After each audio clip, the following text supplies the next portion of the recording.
It's Talk Funny, a podcast by Mark Bailey and other comics from all over. We ended up in Japan because we wanted to see where pizza goes to be mocked and desecrated. The Talk Funny podcast from Nagoyaradio.com and Nagoyacomedy. Here's Mark Bailey. Welcome back to Talk Funny. I'm Mark Bailey. We're here again with fellow comic Steve Howard. Welcome back. Hello. We were talking off mic about an interview I saw with Russell Brand and Anthony Robbins, and if you know how I feel about Anthony Robbins, huckster! I think he's just a rip-off artist, and I think he capitalizes on people when they're at their weakest and most vulnerable. But, you know, someday I'll tell you what I really think about the guy. But I noticed some of the tricks, and he was trying to cower Russell Brand, and Russell Brand wasn't having any of it. He would not break eye contact with him. But one of the things I noticed that Tony Robbins... he would sit up higher, look down at you, and then when he talked, he would stomp on the floor. You could hear him. It's like a wrestler.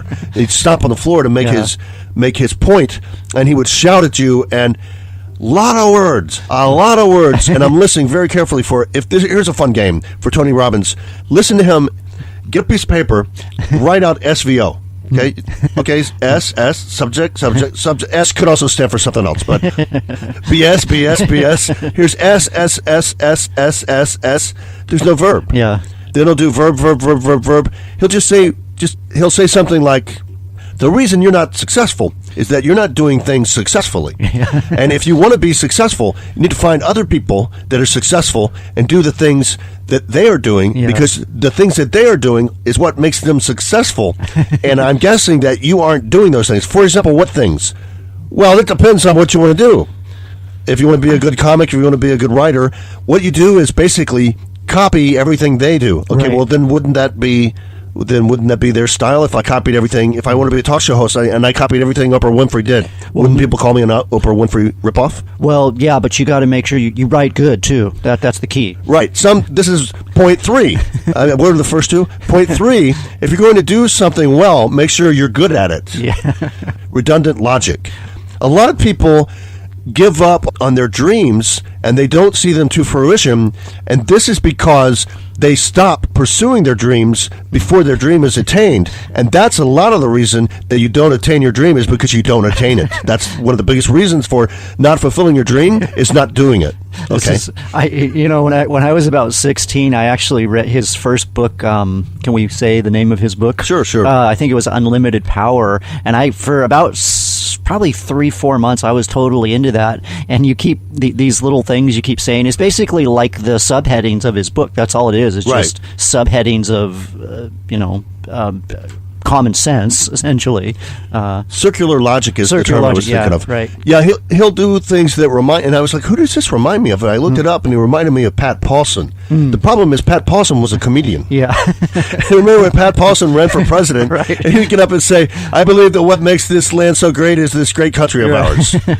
And I think that every American should stand up and proudly say that they live where they do. And from now, like a Woody Allen line, and from now on, I declare that all children under the age of 15 are now 15. But yeah, you listen to Tony Robbins, and it's like, you get up in the morning, and you look in the mirror, and you say, I can do this.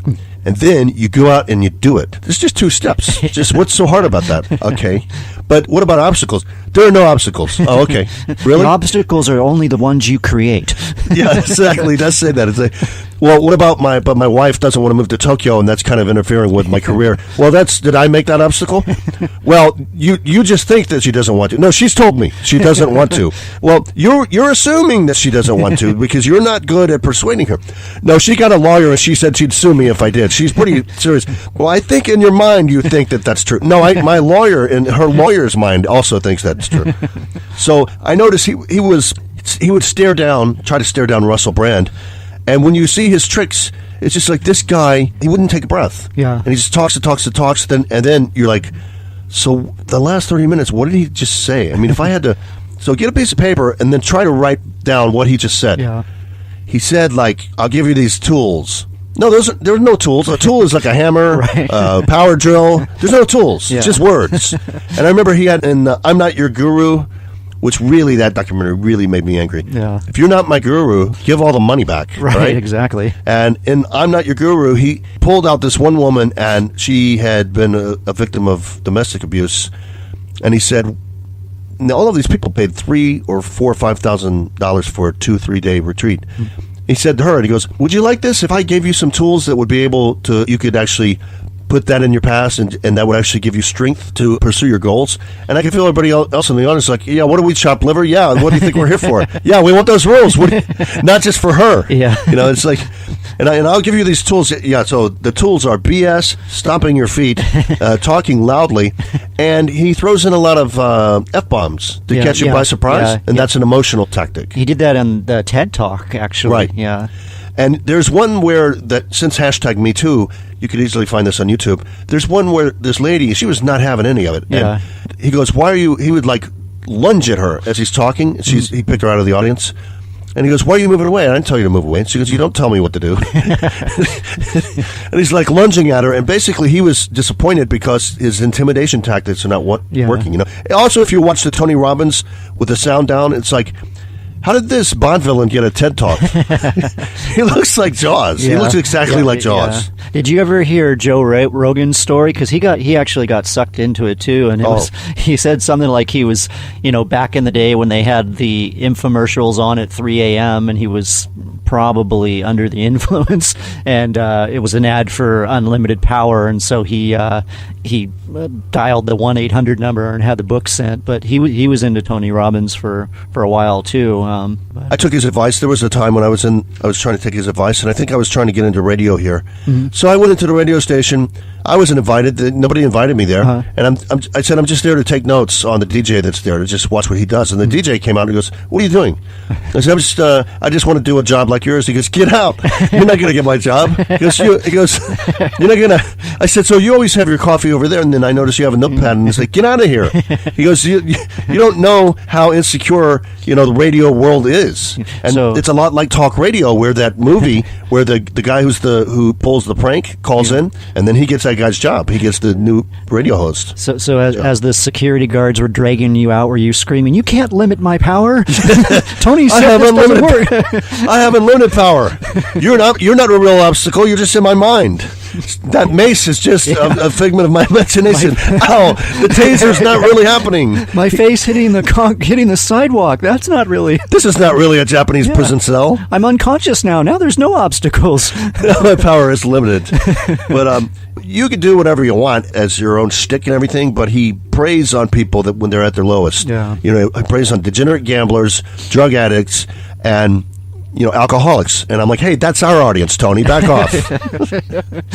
So I think we'll close with this one last thing. I remember now, sometimes another reason I'll get something to write about is I'll think back like thoughts I had in 3rd grade or 4th grade. And I remember in 3rd grade, it was just a tattletale society. It was just, the teacher would come back, I would tell a joke while the teacher's gone, and then nobody's doing their work, so the teacher comes back, and then some goody two-shoes girl in a dress in the front row would go, well, Mark Bailey was telling all the jokes and nobody could concentrate. Well, that's why we didn't do our homework. Like, really? Was I in your bed? Was I in your bedroom? I mean, I was getting blamed for stuff when I was 8, so I'm really not on the Kevin Hart lecturing bandwagon. But I just thought, I can't wait to be an adult where this tattletale society will be a thing of the past, and now we got Twitter. Yeah. And it's worse than ever. Well, I was going to say, it sounds a bit like a venue we play at as well. Yeah.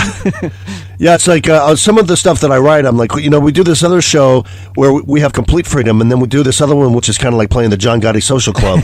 And I'm like, you know what? I'm not even going to do the edgy one at the John Gotti Social Club because John Gotti might hold it against me. But I'll do it at the one where they like us, and the audience is free to walk out if they want, and you vote with your feet. I remember one of the venue owners at one of our infamous places, and he got up and he said, if you don't like something, shake a maraca, or, boo or hiss. And I'm like, no. There's already a way to do that. If you like something, clap. Right. If you don't like something, leave. Yeah. That's the way comedy works. It's been Mark Bailey with Steve Howard, and we'll talk to you next week.